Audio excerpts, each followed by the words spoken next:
Hey guys, it's Ben the Coin Geek at Old Pueblo Coin, and thanks so much for watching today. Please remember to share, like, and subscribe, all of the YouTubey things that happens in YouTube land. Today I want to talk to you about something that is related to the coin grading industry in general. Now, the point of this video is to try to create a little bit of context for people who are newer to the hobby. So there'll be plenty of room for y'all to write your comments down below and add maybe even more context to help as much detail as you want. My point about this is not necessarily to have exact details. My point about this is to have more of a timeline and to help people understand what's happening in the industry. So if someone's just picked up a paper and starts reading about CAC grading and John Albanese and they don't have any of the history, it can be hard for them to understand, right? It's a little bit like just picking up a paper and trying to find out about LeBron James in some context, and they start talking about this guy Michael Jordan, and you're like, well, what are we doing right now? I don't know. I don't know the whole story. Who's the greatest? What are we talking about? So I did not just compare John Albanese to Michael Jordan, by the way. That did not just happen. So the idea here is just for people who've watched the couple interviews that I've done with John Albanese of CAC and CAC grading, if you don't have the backstory, some of the things we talk about doesn't make sense. And I am not as involved in some of these things as some of y'all are. And so some of these things don't have even the same importance or weight to me as they do to some of you. Some of you have been very active with CAC coins for a long time. And so when John Albanese says things like, I made a promise, it means something to you. So let's rewind a little bit and go back in time. So in the in the 1970s, they really tried to standardize grading, right? And a couple of different grading books came out through the ANA, taking a lot of the works of people that put together some ideas in the 60s to help put grading standards in place. In the 1980s, especially the mid-1980s, you actually had a couple of grading companies come along, certification companies, where they take the coins and put them in the actual slabs, the holders that we see today, and that these companies actually stuck around. Now, there were companies before then, there's still some other ones, but basically NGC and PCGS, both of whom John Albanese helped create and build, both those companies came around in the mid-80s. Okay, so he became known and well respected throughout this process as someone who worked well with the grading companies. Not everyone has always liked the grading companies. Some people will never like the grading companies. It's just everyone has a little bit different opinion. At this point, it's very clear to me that coin and coin grading go hand in hand now in the industry, in the hobby. It's just what it is. And if you want to buy just raw coins, you still can, but it's going to be harder and harder to find really nice raw coins that are not certified, because so many coins get certified every year. I thought that there was a real separation in the marketplace between graded coins and raw coins 10 years ago, but it's even greater today. So more and more collectors, they just want graded coins. They want it in that PCGS holder or that NGC holder.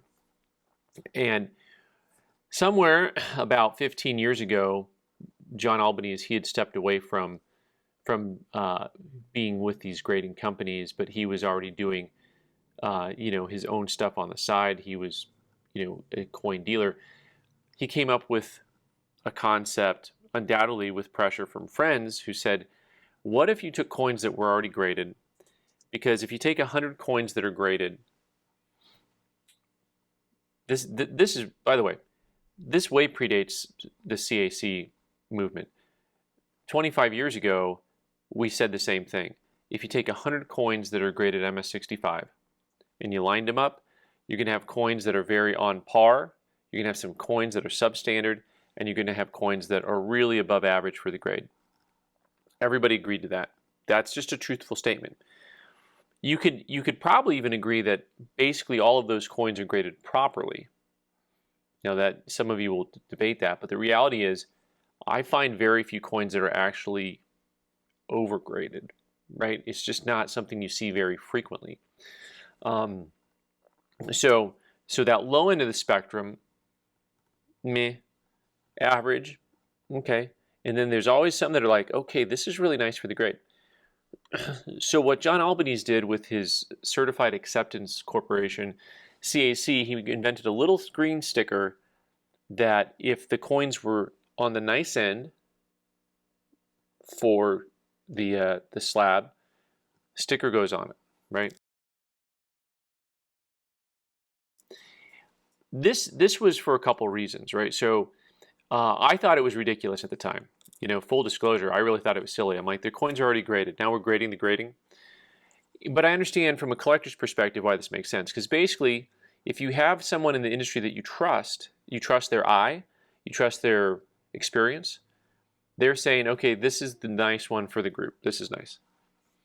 That gives you an assurance in a way that's even more personalized than PCGS and NGC did. Because PCGS and NGC, well, back in the 80s and 90s, you probably had some idea of who the head graders were. And today, maybe you can find out, but there's still this sense from the collector's perspective. I have no idea who these guys are at NGC and PCGS. It's just you really feel like you don't know. There's nothing there that you can no one there you can talk to and find out, because we'll get to that in a second. There's just no one there per se. Now, with John Albanese, people knew who he was. They could look at it and they said, John stands behind this. And what he did was he started to go ahead and put out active bids on coins that he put his sticker on. And they were strong bids. You know, he was willing to pay above market for his own coins. Now, some people think that's nefarious because, you know, the graders and the dealers should be separated. In theory, I would believe that until you start thinking about it, which is because a different perspective. I've been in this industry for a while, and I was always mystified by the guys who, you know, they bring in a piece of artwork or something, or a piece of jewelry or a coin, and they'd be like, oh yeah, the guy up the street told me this is worth $5,000. I said, really? What did he offer you for it? Because it's worth $500, right? Like, you know, well, they don't buy them. Well, you don't buy them. There's no basis for what you're saying, right? Anyone can be just an appraiser. So this is actually, in some ways, revolutionary to be able to say, I'm actually going to go ahead and put my money where my mouth is on these coins. I will pay more for this coin and I'm going to put my sticker on it saying I will pay more for this coin. And that's kind of where the stickers came from. Now they also put a gold bean on something that they actually think is undergraded. In other words, if a coin's graded MS65 and John says, no, this is a 6 all day or more, gold bean, right? That's a different little different nuance there. So there's a whole lot of things behind the scenes that happen, and time passes. CAC becomes very accepted in the marketplace. A lot of people start bidding more on their coins than they would on coins without the CAC sticker. And about 3, 4, 5 years ago, both NGC and PCGS got bought out by corporations. And this has led to a lot of different opinions in the marketplace as to, what will we say, where they will be headed in the future. I have said for a long time that I fear for the coin market from corporatization. I've been around too many corporations and see how that goes. Not that the people who work there aren't wonderful people, not that the people who work there aren't dedicated or don't care, but the people making decisions generally are not actually active in the marketplace. They're oftentimes educated folk who make educated folk decisions that don't necessarily make decisions based on the customer and the consumer and the end product user. And you end up with different results from your products when you act that way. You know, and this has nothing to do with profit, because you can do things and make a profit and be loved by your customer. That's okay. That's a real thing. I just tell people all the time, think about the difference between going to Chick-fil-A or going to McDonald's, right? Or In-N-Out Burger, maybe, you know, like there's a difference. They already paid their employees better, and they had a better product, and they weren't priced more, right? You know, so this concept is there. So corporatization happens for NGC and PCGS. People are in the ear of John Albanese about, we actually need another coin grading company. eventually he gets to the point where he's like, okay, we'll do this. We'll get some people together. We're going to start another coin grading company, CACG, CAC grading, right? And so that's where we're at. But the point about some of the other details is John had made lots of assurances to people who are very active in his collector community when it came to the stickers.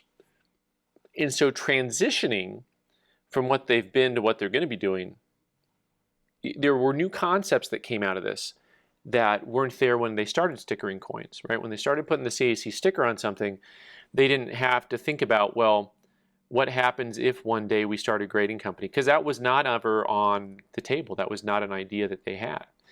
So, but now that they've decided we're going to pivot and do this, what are you going to do with all the coins that have stickers on them already?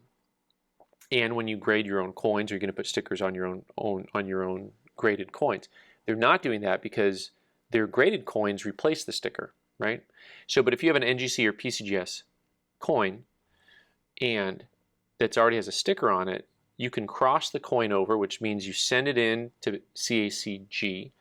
They will remove it from the NGC or PCGS holder and put it into a CACG holder. But you no longer have that holder with the sticker on it. And so that seems odd, but at the same time, that's the marketplace we live in, right? I don't create the marketplace, I observe, right? This is human interaction here. So people who have a coin with a sticker on it, somehow they wanted to be able to know that that coin had the sticker on it. And so that's when they started coming up with this idea of the legacy. And they're not making a big deal out of it. It's literally just an L at the end of the serial number for L for legacy. This is to help you understand what time period the coins are from. But it's a pretty big window. I mean, they just closed that window here in June of 2023. So you're going to be able to have all of your coins that were graded with a CAC sticker between the time they started until June of 23. Any of those coins that you send in to get crossed over, when the coin gets into a CACG holder, it'll have a little L on it. And that helps you know as the coin collector, okay, this coin used to be in another holder with a bean on it, with the sticker on it. They call it the bean, right? And that is kind of the full progression of where we are at and how we got there. And it's, like I said, there's just certain things that you couldn't really anticipate in time.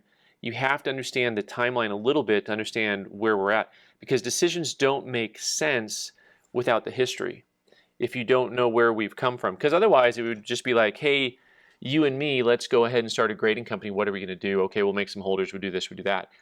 You know, but because of the history of CAC, they've had to think through the process of, you know, what do we do with these coins that are already in holders?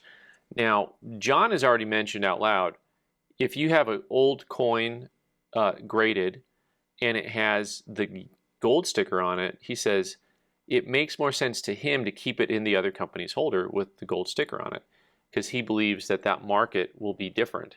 And I agree with him. I mean, the way people collect coins currently, it's a combination of collecting the coin and the holder, right?